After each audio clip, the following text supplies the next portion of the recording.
don't care what anybody says. I don't believe them because nobody saw Columbus coming last year. And the question is now, can they prove it wasn't a one-off? Truly believe after what I've witnessed this year, we have most of the pieces in that locker room. The Jackets missed the playoffs by just 2 points, a near storybook season fueled by playing for Johnny Gaudreau after him and his brother tragically lost their lives. The passion of the players to go out every night and play for, obviously, Johnny, Meredith, and each other. These guys, like I said, this is a tight-knit group. We had no issues at all. And the tight-knit group remains because this summer was less about shakeups and more about belief. They locked up Ivan Provorov long-term, added vets Charlie Coyle and Miles Wood for some experience, and they've still got one of the youngest cores in the league with Fantilli, Johnson, and Marchenko leading the way. And Coach Dean Evison is back for year 2, and the message remains the same: accountability and consistency. They know what to expect. They know the accountability that we as an organization, as a staff, as Don's guys, and us as a coaching staff are holding the players accountable.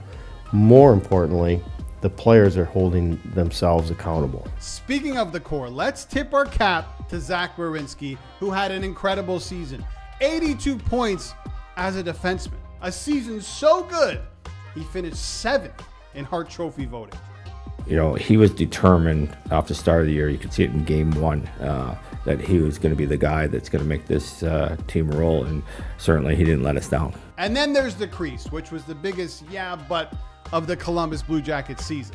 Elvis Merzlikins wasn't awful. 26 wins, an .892 save percentage, but he wasn't good enough to steal games when they needed it the most. Or another way of looking at it, he wasn't good enough to make up for the poor defending in front of him. Or vice versa, the defense wasn't good enough to make up for the bad goaltending.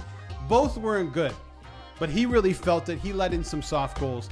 And you look at the defense and look at the numbers. 3.26 goals allowed per game. The same amount of goals that they scored too. You can't win that way. We got to keep the puck out of the net more, right? Like we talked about, our scoring's was good this year. We've got to keep the puck out of our net, so our defensive game has to be better as well. Behind Merzlikins, you have Jet Greaves, and Jet Greaves down the stretch was flat out outstanding. He kept Columbus hanging around in the playoff chase right until the end. Early on, when Merzlikins went down, he was a little hit and miss, but every time they needed him, especially late, he delivered. In 11 games, 1.91 goals against, .938 save percentage, 7-2-2 in those 11 games. That's not just filling the crease. That's big time stuff from Jet Greaves. And I know the guys enjoy playing in front of him. He's a very cool, calm goalie. You see him in there, like very rare is there a rebound. He's probably got the best catching glove I've ever seen a goalie have because he snags everything, and very rare is there a rebound from that. So you have to imagine Waddell and Evison have to be thinking about giving Greaves the keys to the net. And I don't think a lot of the fan base would be upset about that. And if they're not thinking about that, they should be considering a tandem because Greaves is just that good.